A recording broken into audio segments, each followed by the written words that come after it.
Judging from some of the looks on the faces in the crowd here in person, this was challenging, right? I promised that it would be challenging. I didn't want to let you off easy. But actually, you might kick yourself when you realize how stupidly simple this is. It just requires you to train your brain to think a little differently about these problems. So here's what I'm going to do. I'm actually going to solve the problem in reverse, because I find it easier to understand when I do that. So what I'm going to do is I'm going to assume that I have a getFile function that does that magic, and we'll come back and figure out how to make it do that magic. But I'm going to talk about how I use the function. So I'm going to need to get something back from getFile, and that thing that I get back is a thunk. And I'm going to have 3 of them because I'm going to make 3 separate AJAX requests.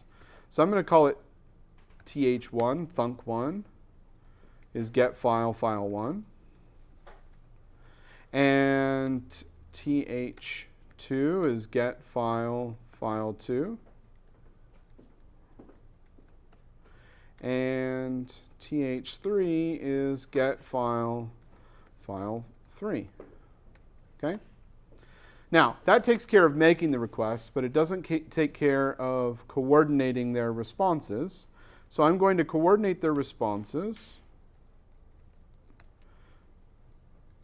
using exactly the way we know how thunks work. What is a thunk?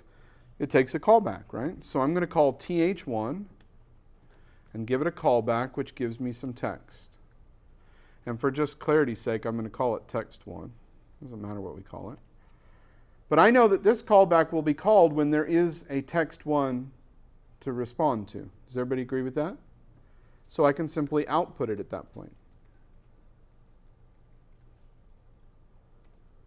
And then I know I can call th2 and pass in a callback.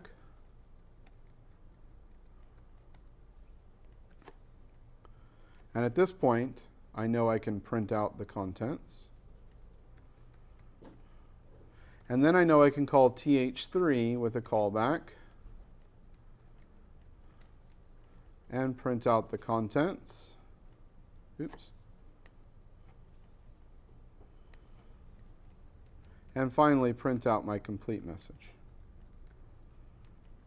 Okay? Now, if my thunk was lazy, does everybody see why I would not be making my AJAX request in parallel? If my thunks were lazy, if it did not make this AJAX request until that point, it would not make that request until after th1 had finished. Is that a valid solution? Yes, except for the fact that it violates our principle of parallel requests. It would work, but it would not fulfill the requirements of the problem. So the requirements of the problem are going to ask us to somehow pull a rabbit out of the hat and create not a lazy thunk, but an active thunk. Okay? But if we do have an active thunk, can everybody see why this is always going to make sure that they are responded to in the correct order? There's a couple of options here. If I run th1 and I print out the text for 1, and then I run th2, one option is that th2 is already ready to go. It already has a response, in which case it's right away going to call me with text 2. That's one option, because it already had that one there. Another option is that it's not yet got the text 2 ready, in which case I'm just going to keep waiting. But in either case, I know that once it does fire, I do have a text 2. And once I get to th3, there's only one of 2 options. Either th3 is already finished, in which case when I call it, I'm going to get the value extracted right away, or I'm not going to get the value extracted right away, but I'll wait until I do have a value. So in all possible combinations, this expression, this nested callback expression, is going to sequence my output. And I don't have to worry about any kind of looping through some array or object to find stuff. I know that they're going to be sequenced correctly as a result. Does everybody follow me on that reasoning? Okay? Whether you realize it or not, that's a huge, massive improvement over our previous. And we didn't invoke any kind of library or any fancy thing at all. We're just using functions in a different way. This blew me away when I first realized that this was possible all along. Why on earth did I write so many years, decades of crappy code, not realizing how to use my tools more effectively? Because this is significantly more clean and understandable. It's not perfect, but it's way better than what we wrote in exercise 1. Now, Now that I know that that's what I need to come up with, I need to figure out whether it's even possible to solve this silver bullet, this active thunk. So here's how we're going to do that. We're going to observe that there are two possible cases for every thunk. First of all, we know to be an active thunk, we are going to need to call the fake AJAX call right away. Does everybody agree with that? With the file URL, and we're going to need to pass it some callback that gets a response. That's going to have to happen right at the time we call getFile. If that happens later, then we have a lazy thunk and we've failed our solution. Okay? We also know that a thunk has to return a function. And that function needs to receive only one argument, which is a callback. Does everybody understand that reasoning? So with this setup, we have line 24 and line 28 need to get bridged together in some way.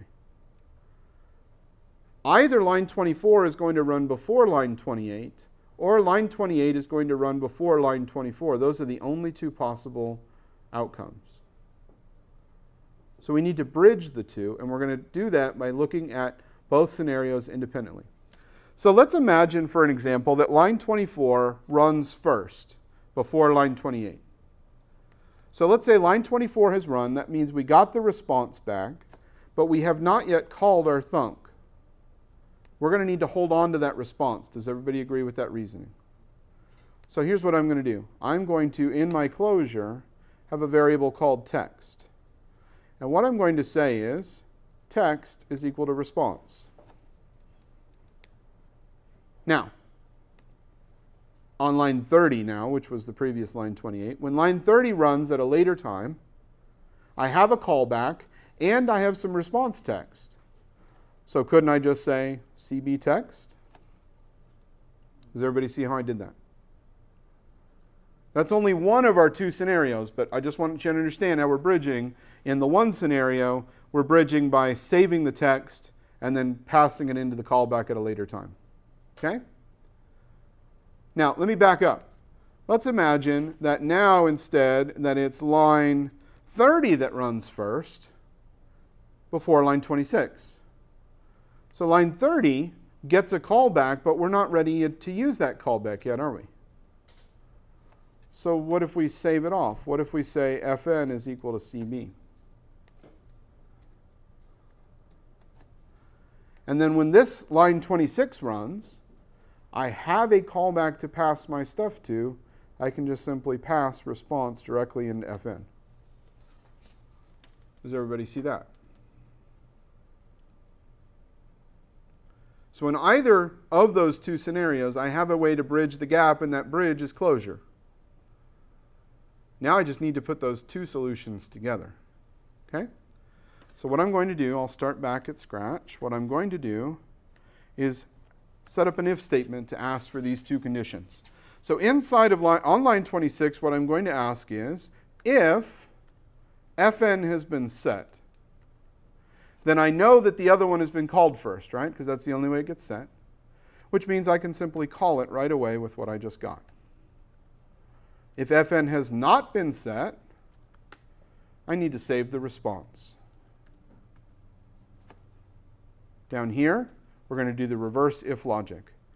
If the text has been set, then I know I can just go ahead and send it to CB. Otherwise, I need to save off my callback.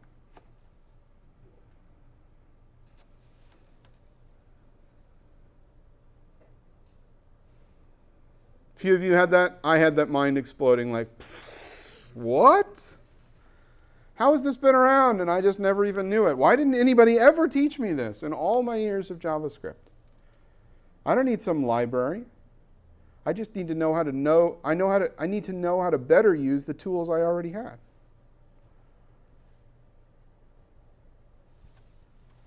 I've looked and looked and looked for a name for this pattern of bridging the closure of these two states. And really, I've asked functional programming developers and other people, what do I call this pattern? Nobody has any good name for it. So I just call it active versus passive, or active versus lazy thunks, because I don't have any better term for it. But when I discovered this a few years ago, I started using it all over the place. And in fact, I realized I'd already kind of fumbled upon that solution before in some of my earlier libraries because I needed something like a promise before I had promises. And I'd accidentally stumbled upon something kind of like this in the past, and then I realized, wow, that's actually a pattern I use all over the place inside of the various libraries that I write.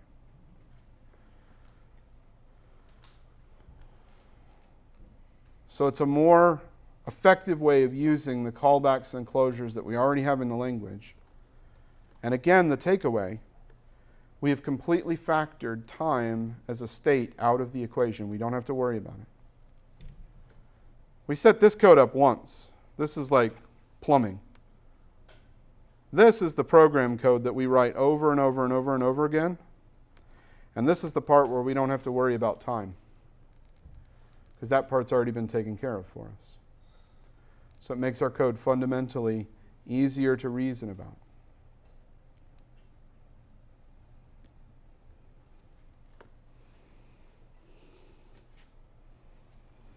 Okay, so